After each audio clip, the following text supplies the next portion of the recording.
I am so glad to welcome our next amazing woman, Senator Amy Klobuchar. Here's some really great stuff about her. Senator Amy Klobuchar has always been guided by the values she learned growing up in Minnesota. As the granddaughter of an iron ore miner, the daughter of a teacher and a newspaperman, and the first woman elected to the United States Senate from her state, Amy understands that we live in a country of shared dreams, that no matter where you come from, or who you are, or the color of your skin, or how much money you have, or where you worship, or who you love, you should be able to make it in the United States of America. And in 2019, she stepped up to run for president of the United States. It is so great to be with you, Senator Klobuchar. How are you, Well, thank honey? you. I am great. That was a great introduction. Thanks, Yvette. And I will note, I stood up to run in the middle of a blizzard and I stood to the end. You know what? Uh, I love it. and it was so fun to see Kamala. I remember when she did that trip in South Carolina. I remember she right on a very cool jacket and it went viral. But it's great to be here on the 35th anniversary of Emily's List. I love my flowers that they You sent see me. mine? They sent me some I too. I know it's tried to very rare to get flowers in the pandemic, so this was a yes. nice treat. So, and it's good to see you. I last saw you on The View. On The View, I was going to bring my picture and kind of slide it up into the thing. Remember, I was so excited to meet you. You were leaving. I'm like, wait, don't leave. I want to take a picture.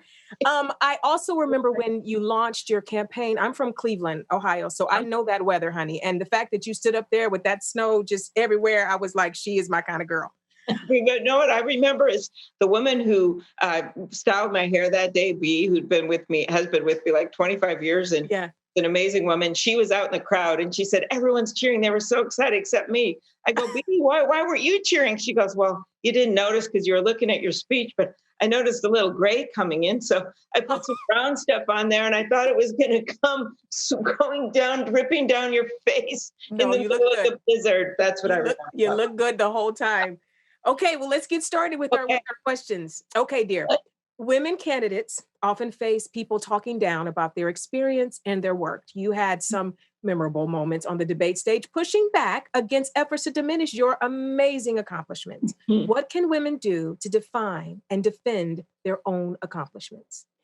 I think first of all, you got to own yourself. You got to own your own experience. And there is this double standard. And as I said on the debate stage, if there wasn't, we could play a game that day called Name Your Favorite Woman President. And I Right. don't think anyone could quite do that yet.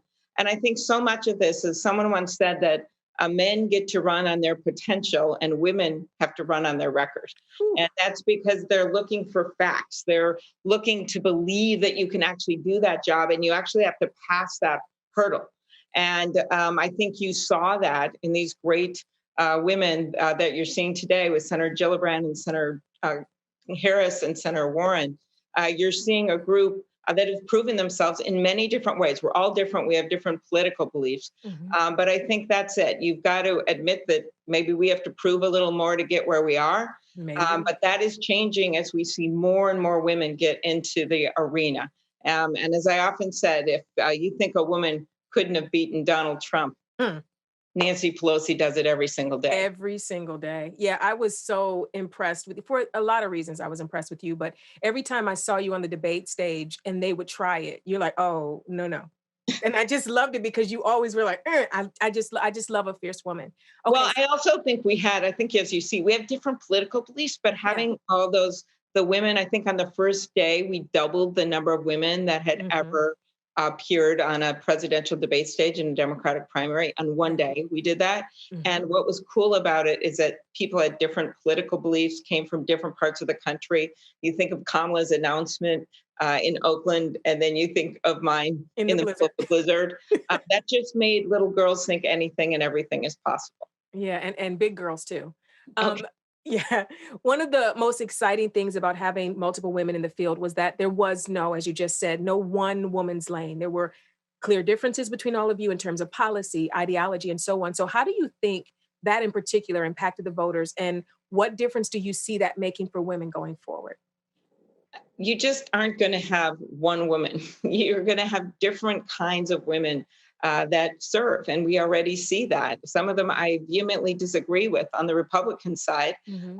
But then you have role models. And the ones that you're featuring today, my three friends here, are more than big role models for so many people. And I think that's going to matter. We don't just talk about one issue.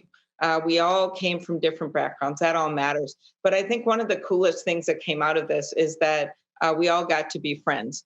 I remember Kirsten showing up at the Iowa State Fair booth, and I didn't know she was there. I was doing an interview, and she pops up, and she's there. I remember Elizabeth and I being into the end, as you know, and we're the only ones left in the women's bathroom on the breaks, and we'd like do little reviews of what was going on in the debate. Or Kamala at the debate in Atlanta when it was freezing cold. I Hmm. actually told Tyler Perry this in his cool studios. They had remodeled him and it was freezing cold. And there was this air vent over my head that made my hair move, which led to a Saturday Night Live character, but that's okay. That's And okay. Kamala and I were huddled at the break together, telling the NBC technical guy, women do worse when it's too cold. It's been proven. You need Oh, to warm wow. up this place. So we actually, I think through that experience, despite all our differences politically, I think Mhm. that was also a cool thing for people to watch that was unique about the four of us. Yeah. One of the things that I have loved about you, I'm like a political junkie. I watch everything. Every time Congress is doing something, I'm there watching. What I love about you in particular, Senator, is that when someone comes for you or tries to filibuster or do something, you give them a moment. You like slow it down and make sure that you move when you want to move. You don't let other people dictate your flow. And I Mhm. think that is admirable. And in the years since you've been in Congress, we've seen a lot of other women rise. What kind of difference has that made for you as you're in the space moving and working? Well, having mentors, like Mhm. Barbara Mikulski, and seeing someone like that, and she's still out there calling me every so often, but she would always say, square your shoulders, suit up, put your lipstick on, and get ready for the revolution. And I would Yeah. just say, which revolution you're talking about? But you just saw women, you've seen more women of color. That's one of the coolest changes that's going on right now and is so important for our politics, having just gone through what we have in Minnesota with the murder of George Floyd and Mhm. having seen the outcry for change, not just with police reform, but for you see the impact of the pandemic Yeah. so outweighed in terms of hitting people of color. And I think that's been a change in our politics since I've gotten there that is so wonderful and strong. And then it's not just that the women are there in numbers, it's that they make a difference. Yeah. My best story along those lines was Debbie Stabenow when we were having the Affordable Care Act debate, and she was sitting at a somewhat boring committee hearing, and one of Mhm. the Republican men were arguing that you shouldn't have to include maternity benefits as mandatory. Hmm. And he said, because I never used them. And without missing a beat, she looks across the table at him and says, I bet your mother did. And they got included. So it is the fact there was a Harvard study showing that the women actually get more bills passed, we work together better, all of that. And it just is making a profound change in our politics. And we need it to change more. We know that. And Donald Trump has set us back.